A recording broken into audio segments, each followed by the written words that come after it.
My name is Adam Johnson. I'm a PhD student at the University of Texas Arlington, which is where I did this research with my advisor, Dr. Kamesh Subareo.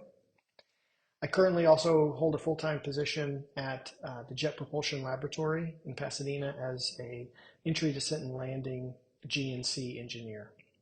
Thanks for coming to my talk. The motivation for this research is driven by exploration and autonomous exploration. NASA's big goal is to look for potential of life on other planets or the moons of planets. A lot of times that is looking for water in those areas. So you can see a couple examples on this. There's ravines and gullies that show evidence of once flowing liquid on Mars. And then you have the lunar South Pole, which we believe has areas where it's permanently shadowed, where there could be solid ice in these. So we want to look for water either to be used for resources or potential life areas. Now to achieve these goals, to send autonomous systems, they need efficient and reliable GNC systems that can plan courses, that can find the path between them in a reliable way.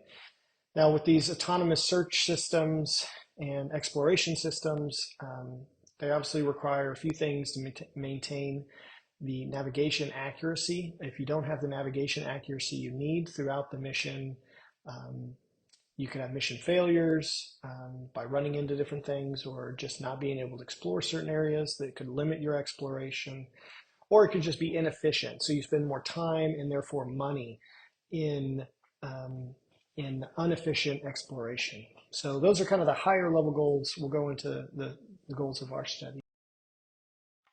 The challenge we wanted to explore was to understand a Mars UAV, how it could plan a path from an initial position to a goal location, shown in the circle and the star on the right image, similar to like an Ingenuity helicopter that would have to plan a course from an initial position to a goal location. So the challenge we wanted to look at was to do this in the presence of a discontinuous map. Discontinuous meaning there is different map qualities, so they're generated from different source. So you can see on the right you have this gray area and these colored regions inside of the map. Those are because this one bigger map is created from multiple different sources. So you have MOLA, which is the Mars Orbiter Laser Altimeter, and then you have HiRISE, which is a high resolution imaging science experiment. And both of those on the Mars Reconnaissance Orbiter take data around Mars and create the digital elevation maps that I show here. Now the difference between them are because of the instruments used on MOLA and HiRISE, you actually get a better map accuracy with HiRISE, and what you give up is the field of view for that reason. Now this creates an interesting challenge when trying to find a path between these. If you wanted to constrain the navigation accuracy from the initial point to the final position, where you have to fly around to try to find the best path while maintaining that navigation accuracy. So the problem we set up was one where we created this simplified dynamics so we could explore the optimal control problem and the path planning approach using uncertainty quantification in these discontinuous maps. And we actually made it where it's infeasible to get from the initial position to the goal location because your uncertainty would grow to a point where it is unacceptable based on the requirements. Again, going back to those high level goals, it could damage the mission, you could run into something, or you just don't have the accuracy needed to have the precise landing spot allocated. So this was the problem we set up to go and try to solve. The way we wanted to do this, we planned to use an optimal control framework, and really that meant we were driving towards a control trajectory that we wanted to find at the end. Now, we started with trying to do this just giving it the problem and seeing with a kind of an uneducated, I'll call it, or um, a zero initialized guess. So what happens if you just don't have a very good control guess? As we all imagine, it's not as good. So we also explored how would we get a better initial guess to seed our optimal control problem. That's kind of this higher level path on the top, where we'll talk about each one of these little blocks individually.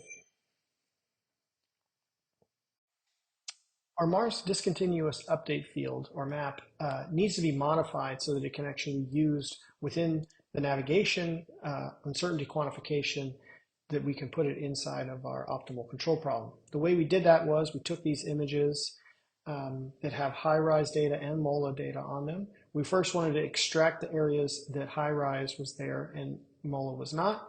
So we did that based on thresholding, based on color schemes, and then we did a centroid, which you can see going from the left image to the right image after those two filters. Then what we did was we took a spatial filter and went across with this circular spatial filter shown in the top right across the binary image, and this creates a smooth transition from these more discrete areas. And the reason we did this is we're trying to get to a way to utilize this map inside of our uncertainty quantification. And the way we did that was we wanted this to be an R scaled value. So you can see on the left side, the equation, the measurement noise equation, shows that there's some baseline position uncertainty represented by sigma squared in the position. And then we want to scale that based on where you are. So this would be analogous to us flying in a certain position, looking down, and being able to do terrain relative navigation over a certain area. When we move outside that area, that changes the measurement accuracy. So you can see in the yellow area, this would represent the MOLA data, which is poor update region where we're not getting as accurate. And then in the blue area, there's good data. And you can see that there is, because of the spatial filter, a ramping up or a gradual increase or decrease between these areas, a gradient, and this allows us to put it inside the optimal control problem. Our uncertainty quantification, we did a linear covariance propagation. The reason why we did this was we wanted to avoid intractable measurement creation and simulation inside of an optimal control problem. And we also wanted it to be pretty streamlined so that it could actually find a solution in a reasonable amount of time. So the speed of operations to propagate covariance is depending on the problem, but nominally it can be a lot faster than trying to generate measurements. So you can see our linearization and our discrete model. These are all spelled out in the paper that I would encourage you to go through if you really want to understand the details. But ultimately, I highlight here that we really need the state transition matrix. And this state transition matrix is what we utilize in our filter propagation. So in the next step, our covariance update and propagation goes along like this, where we're updating our uncertainty using a very simple measurement equation where we get a position update and it has some accuracy related to where we are in the map. Now this allows us, just to reiterate, this allows us to track the uncertainty updates throughout the trajectory without needing to do random sampling. So this is going to give us some quality of our navigation accuracy, even though we're creating a path pan, we're not trying to figure out our accuracy in real time, kind of in this problem setup. So moving on to the optimal control problem. Yeah, the optimal control problem, there's a number of ways just to solve optimal control problems. This is just the generic one. Again, you can look at the paper and understand the details. But what I wanted to highlight here is that there's a couple of different methods to go about solving an optimal control problem. You have the direct and indirect methods. And we went with the direct methods for a few different reasons. One, it helped us to prototype the solution in a framework that we could adapt. It gave us flexibility so that we could prototype something, but also modify it and have some flexibility to say, oh, maybe we should add these constraints. Maybe we should have maybe we should optimize, or our cost function should be this, without having to do as much of the analytical work. And then the last thing, we were able to leverage software, MATLAB software, that do these direct methods in the formulation. So that's why we went with this approach. Now, our specific optimal control problem is this, where we're just trying to minimize, at this time, the time of flight. So we're trying to get there as fast as we can. So you can see the cost function is based on time of flight. We're trying to get from the initial point to the goal position. And the highlighted here is the position uncertainty, that we have a constraint on the position uncertainty, so that if our position uncertainty in X and Y grows to some amount, then it's actually not a feasible solution. So this allows us to say, if you take a certain path along a trajectory, you will find out immediately if it's infeasible. So again, just with the uneducated guess, as we could all probably imagine, you give it a straight line, and you can see the accuracy requirement, which is in that first plot and on the left at the top. It's not actually, it's breaking the accuracy requirement that we've just kind of set at 100 meters at some time. But not only that, but this actually fails in the process because of this problem with our uncertainty quantification can't find a solution because it doesn't have anywhere to go down that's feasible. So it kind of sticks in this valley region and can't really solve it. Yeah, so I say problem with lack of convexity, no gradient to walk down. So we wanted to try to find a way to seed the initial solution, almost convexify the problem around certain trajectories that we knew were feasible, and then find the optimal of those trajectories. So the most basic approach that we took was a graph-based method, because these are discrete areas on a map. So you can see these different discrete centroids of the map. And what we did is we created a graph-based initial control guess by finding those centroids being the vertex, and then the distance between them being the edges. And then we wanted to find the different paths between them. So you can see here's all the paths between all of them. This is an undirected graph connecting every vertex to every other, and the edges equal the distance between them. Now, finding all the paths from start to goal, so we have start position being vertex 1, goal position being vertex 12, while not revisiting the vertices. So we didn't want to go back on a certain position. And what we found was there was over 1 to the 6 possible paths. We didn't think that those needed to be explored, every single one of them. So we limited the search to 5 edges. So a trajectory that would take us 1 to the goal in 5 different edges, that's what we limited our search to. Now we wanted to also simulate this where it's not just giving it goal positions, but we also had to seed it with an actual control trajectory. So we wanted that U of t in time. And to do that, we had to create this waypoint guidance control sim. Now, with limiting our graph search from different vertices and having limited it to just 5 edges, we found that there was 5,861 different paths.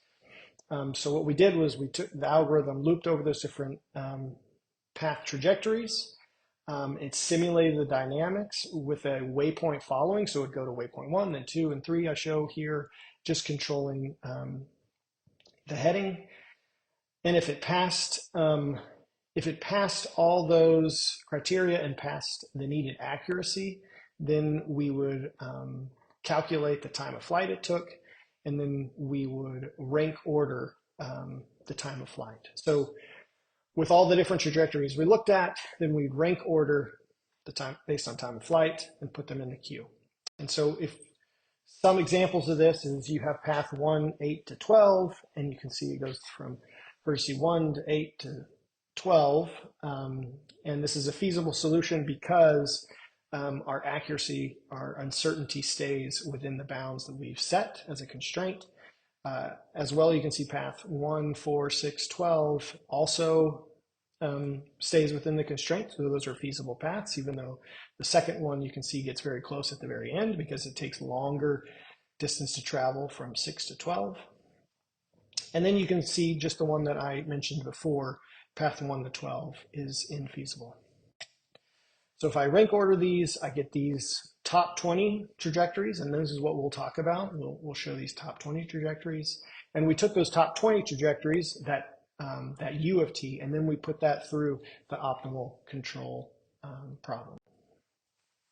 So we'll talk about how we combined those and what the results we get. So if we look at the results from the minimum time of flight path, or path rank number 1, we can see that it starts at the initial point and goes to the goal location of the star in the bottom right map. The blue line is the optimal control problem solution, and the red line is the graph-based waypoint guidance solution. So you can see that because of the size of the better update areas and our discretization of the optimal control problem and just the space in general of the dynamics, you don't buy much improvement between these two paths. And that's because the update area is relatively small, as you can see. So if we move on to path rank 8, so this was the rank number 8 in line, you can see that we get a better improvement. So whenever we get the red line is the search-based method using the waypoint following, and it's trying to get to the centroid of these areas. So then if you put that initial trajectory through the optimal control problem, it can actually collapse that and get you this, this blue trajectory, which is approximately a 6% improvement in time of flight. And just one more example, we show path rank number 9, and this one gave us the most improvement, around 10%, because the waypoint following is trying to get to this middle, and the optimal controls, it finds that, oh, I can actually get lower and lower on that line and almost hug the corners of our update area. So if we combine all these into that one plot, we can see the different paths and their rank based on the time of flight, going from time of flight smaller on the left side to time of flight higher on the right side. And you can see that the big difference comes in these highlighted green box that I show. And so what's happening there is that the optimal control problem is actually able to find better solutions that are significantly better than the higher ranked graph-based solutions. So if we were just to stop with in our trajectory planning with a graph-based approach, given the scenario setup, we would have lost these possible solutions. Additionally, you can see that it's actually able to squeak out better performance on even the higher ranked cases, higher ranked, I guess the lower time of flight cases, 1 through 3. So in conclusion, we were able to set up something that was able to kind of simulate the problem at hand of these discontinuous maps using MOLA and high-rise data. We ran with a simplified UAV model that we could prototype and understand this problem set. We were able to do the uncertainty quantification using linear covariance analysis and introduce this problem to actually explore it further, give it some legs that we could go into a higher order model in some way. So our results show that, if you're not using a good control guess, then you get into these areas where your optimal control problem can't find a solution. It's non-convex in those areas. And so what we did using the graph-based method to almost convexify along these paths so that it can actually find a solution that is good along those paths and then compare them at hand. We were able to find up to 10% improvement in these different paths. Future work, obviously, the simplified dynamics and simplified covariance and navigation models all need to be updated to understand fully where the strengths and weaknesses lie of this approach. We look to explore other optimization methods. Could you use some of these mixed integer or discrete type optimization um, to, um, to to do better in this space where there's not a general convexity with some of the, if you leave it at some spaces, and then exploring other things like that the the map, the R-scaled map, so our spatial filter map. Could you potentially change that dynamically inside the optimization to where it starts very loosely and then coarsely becomes so that you don't have to do a graph-based approach and you can literally find the best approach and meet as your first, almost to enable you to find the global solution in that space immediately, or without having to explore these other paths, I should say.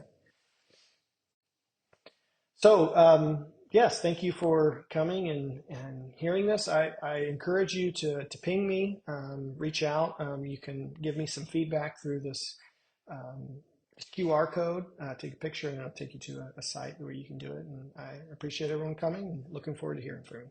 Thanks.